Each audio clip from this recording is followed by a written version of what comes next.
She announced, "I'm going through your phone tonight to see if you're loyal." I said, "Go ahead." Then I handed her my unlocked phone. Then I asked for her phone and she started panicking.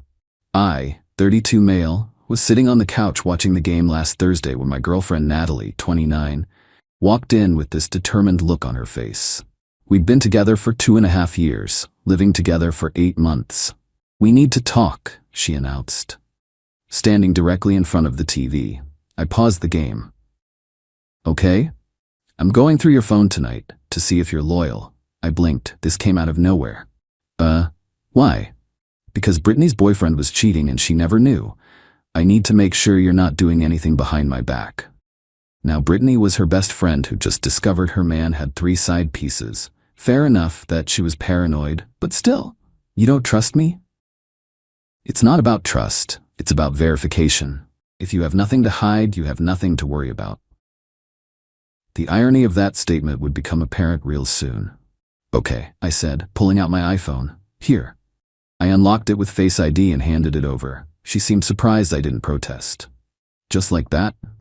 "Just like that. Check whatever you want." She grabbed it eagerly and started scrolling. Messages first, then Instagram DMs, then Snapchat, email, photos, even my banking apps looking for suspicious transactions. While she was digging through my digital life, I said casually, "So I can check yours too, right?" Her thumb froze mid-scroll. "What? Your phone? If we're doing loyalty checks, it goes both ways." That's different." "How?" "Because I'm not the one who might be cheating." "Neither am I, apparently, since you're finding nothing interesting in my phone." She was getting frustrated because my phone was boring as hell. Work emails, fantasy football, trash talk with the boys, approximately 900 photos of my dog, and texts to my mom about dinner plans. "This proves nothing," she muttered. "You could have deleted stuff." "Or," I suggested, reaching for her phone on the coffee table, "I could just be a normal, faithful boyfriend. Now, your turn." She literally jumped up and snatched her phone away. "No, you don't need to see my phone." "Why not?" Because it's private." "And mine isn't." "Stop trying to turn this around on me, Daniel. This is about you being loyal." "Natalie, you just spent 20 minutes going through every app on my phone. You read my work emails. You saw my embarrassing search history about how to fix a running toilet. You even went through my deleted photos, which were all just blurry shots of the dog. What could possibly be on your phone that's more private than that?" Her face was red. "You're being manipulative." "I'm being equal. If loyalty checks are necessary, they're necessary for both of us. I don't have to prove anything to you. But I have to prove something to you?" She clutched her phone to her chest like it contained nuclear codes. "This is different. Women have intuition. I know something's off. The only thing that's off is you refusing to show me your phone after going through mine." She actually started tearing up. "I can't believe you're doing this to me." "Doing what? Asking for the same thing you just demanded from me? You're supposed to understand. After what happened to Brittany, I do understand, which is why I immediately gave you my phone. Now I'm asking for the same courtesy. If you loved me, you wouldn't need to see it. If you loved me, you wouldn't have needed to see mine." That's when she played her ace card. "Fine.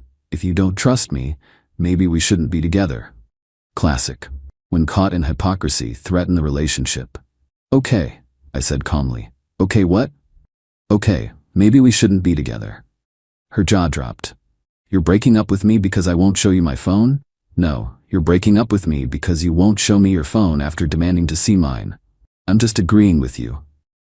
She storms out of the room, slams the bedroom door. I go back to watching the game. 20 minutes later, she comes back out, crying. "I deleted some texts, okay? Are you happy?" "What texts?" "Just texts. From who?" "It doesn't matter. It literally does matter." Update 1. So after that disaster of a Thursday night, Natalie stayed at Brittany's place. We didn't talk Friday. Saturday morning, she texts me, "We need to work this out. I love you." I responded, "Who did you delete texts from?" Radio silence for 2 hours. Then, "Can we talk in person?" "Not until you answer the question." She finally came home Saturday evening. I was meal prepping in the kitchen when she walked in, looking rough. No makeup, hair in a messy bun, wearing the same clothes from Thursday. "It was Jake," she said quietly. "Jake." Her ex, the one who meant nothing and who she never talked to anymore. How long have you been texting Jake? A few months. Months? She started crying again. It wasn't like that. He was going through a hard time and stop. Just stop. Were they flirty texts? No. I mean, not really. Some maybe looked bad out of context. Show me. I told you, I deleted them. Then recover them. I can't. Recently deleted folder exists, Natalie. You deleted them Thursday night. They're still there. Her face went white. How do you know that? Because I'm not an idiot. Show me the recently deleted folder. That's an invasion of privacy. I actually laughed. You went through my phone. You literally insisted on checking my loyalty. That's different. You keep saying that, but it's not. She pulled out her phone, hands shaking, went to the recently deleted folder and messages, then quickly locked it. I can't. You'll take it the wrong way. The fact that there's a wrong way to take it tells me everything. Daniel, please. I love you. Jake means nothing. Then why delete the messages? Because I knew you'd be upset. So you were hiding them? No, I didn't want to hurt you. But you were fine, potentially hurting me by going through my phone looking for evidence of cheating that didn't exist? Ruthus, she had no answer for that. I held out my hand. Phone. No. Then pack your stuff. You're kicking me out? You can either show me what you've been hiding, or you can leave. Your choice. She called Brittany. Britt, he's being abusive. He's demanding to see my phone and threatening to kick me out. Brittany's response surprised me. Girl, didn't you go through his phone? That's different. Even Brittany paused. How? Because, Nat, just show him the texts. You're supposed to be on my side. I am, but you're being a hypocrite. Natalie hung up on her best friend. Update 2. Natalie stayed with her mom after I told her to pack her stuff. But the real circus started on Monday. First, I get a text from Jake. Jake, the ex she was secretly texting. Hey bro, Nat says you're being controlling and abusive. Not cool. I screenshot that immediately. This dude who's been having inappropriate conversations with my girlfriend is lecturing Emmy about boundaries? I replied, she tell you she was going through my phone to check my loyalty while hiding your messages? He read it. No response. Then Natalie's mom Donna calls me. This woman who's always been sweet to me suddenly sounds like a prosecutor. Daniel, what's this about you forcing my daughter out of her home? Hi Donna. It's my apartment, first of all. Second, did she mention she demanded to go through my phone, did so, found nothing, then refused to let me see hers? She's a young woman. She needs her privacy. But I don't. Men and women are different. How? Women don't cheat like men do. I actually barked out a laugh. She was deleting texts from her ex-boyfriend, Donna. Silence. Then, that doesn't mean anything. Then why delete them? Why hide them? Maybe she knew you'd overreact. Like she did when she demanded to search my phone for evidence of cheating? Donna hung up. Tuesday, Natalie shows up my work. The security desk calls up saying my girlfriend is here. I tell them she's my ex-girlfriend and I'm not available. She blows up my phone. I'm here to talk like adults. Stop being petty. You're embarrassing me. I'll wait in the lobby all day. Security is making me leave. This is your fault. You're going to regret this. Wednesday, she tried a different approach. Had a mutual friend, Carmen, text me. Carmen, hey, Nat wants you to know she's sorry and she'll do anything to fix this. She can start by showing me the deleted texts. She says she permanently deleted them. Then she can explain what was in them. She says you wouldn't understand. Try me. Radio silence. Thursday, a week after the original incident, Natalie sends me a long email. I mean long.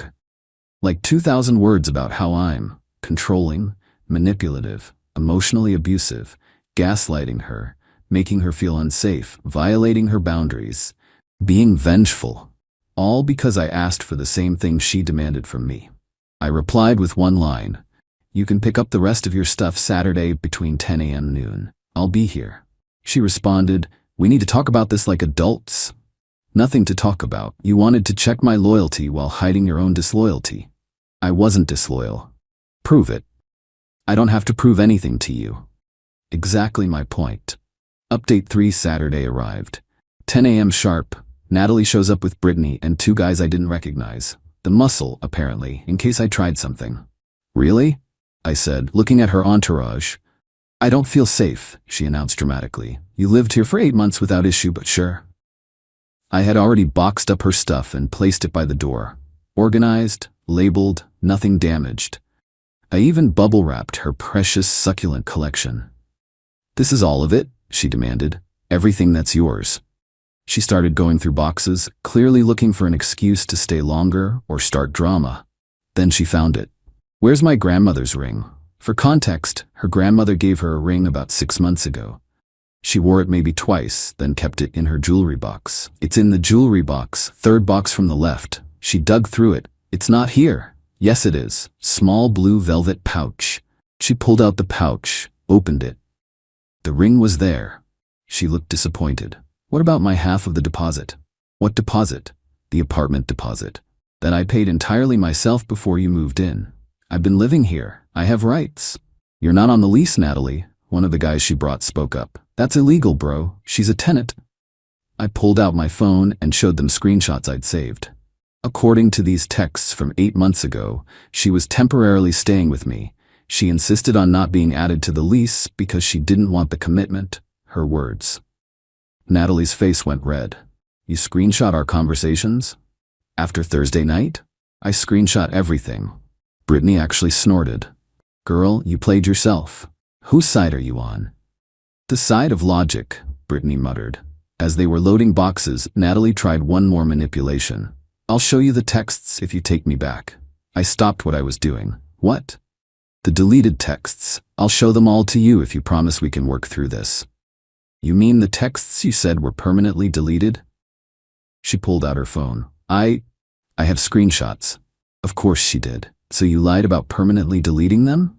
I was scared. Show me now. No conditions. Promise we'll work on us first. No. She looked at her muscle squad, then at Brittany, looking for backup. No one said anything. Finally, desperately, she showed me the phone. Just flashes, but enough. Jake saying he missed her. Her saying she thought about him sometimes. Him asking if she was happy with me. Her saying, it's complicated. Pictures exchanged. Nothing nude, but definitely flirty selfies. Plans to meet for coffee that she'd told me were work meetings. We never did anything physical, she insisted. You were having an emotional affair. That's not a real thing. Going through my phone for evidence of cheating while you're secretly texting your ex isn't a real thing? One of the muscle guys coughed. Yo, that's actually pretty messed up, Nat. She spun on him. I'm not paying you to have opinions, Derek. You're paying them? I asked. Derek shrugged. $50 each to help move and look intimidating. I laughed. Actually laughed.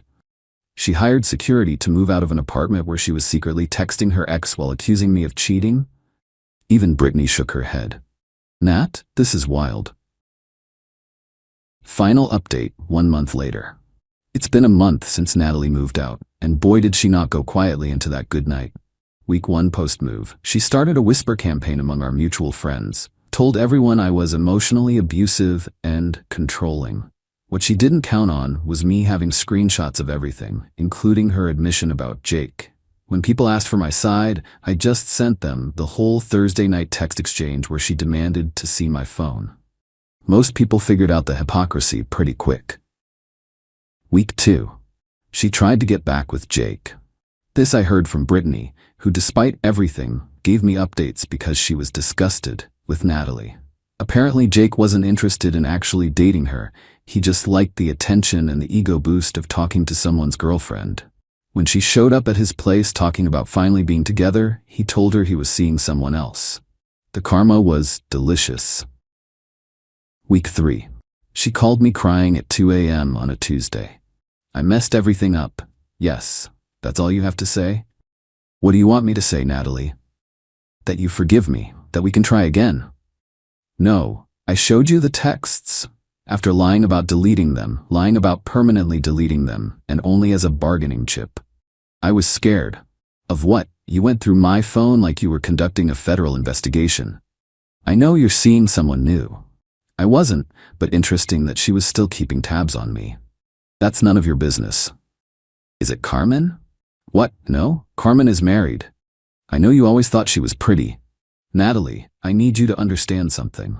You demanded to inspect my phone for loyalty while you were hiding an emotional affair with your ex. You then tried to gaslight me into thinking I was wrong for wanting equal treatment. You brought hired muscle to move out. You tried to turn our friends against me. Why would I ever take you back?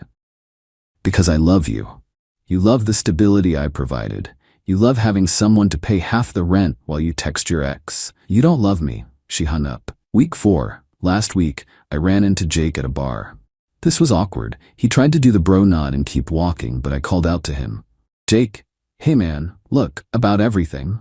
I don't care, but I am curious about something. What? How long? He knew what I meant. About 4 months. She reached out saying she was having doubts about your relationship. I should have blocked her, but ego, you know? Were you too physical? Nah, man, I'm not that guy, but the texts got inappropriate. I'm sorry about that. Why didn't it go anywhere? He laughed bitterly. Because she didn't actually want me. She wanted the attention, the validation, the backup plan. When she showed up single, talking about us being together, I realized she was just using me for emotional support while using you for everything else. And you told her this? Yeah, she didn't take it well. Accused me of leading her on, said I ruined her life. He took a swig of his beer. Bro, you dodged a bullet. Yesterday, I got one final text from Natalie. I know you'll never forgive me, but I need you to know that going through your phone was wrong. I was projecting because I knew I was being shady with Jake. I accused you of what I was guilty of. I'm in therapy now, trying to figure out why I sabotage good things. You deserved better. I didn't respond. There was nothing to say. Looking back, the red flags were there. The constant need for validation. The way she'd accuse me of looking at other women while she was liking her ex's photos at 1 a.m. How she'd go through my Instagram followers asking, who's this girl, while hiding her own conversations. The funniest part? My phone was genuinely boring. I'm a simple dude. I watch sports, play video games, go to work, hang with my dog. My most suspicious text was probably asking my buddy Tom if his sister could get me a discount at the electronics store where she worked. I was buying Natalie a tablet for her birthday. Meanwhile, she was cultivating a whole emotional garden with her ex while demanding to inspect my loyalty. Brittany still checks in occasionally. She says Natalie is dating someone new, some guy she met on an app. Brittany also said, and this is beautiful, that Natalie demanded to go through new guy's phone after 3 weeks of dating. He immediately dumped her.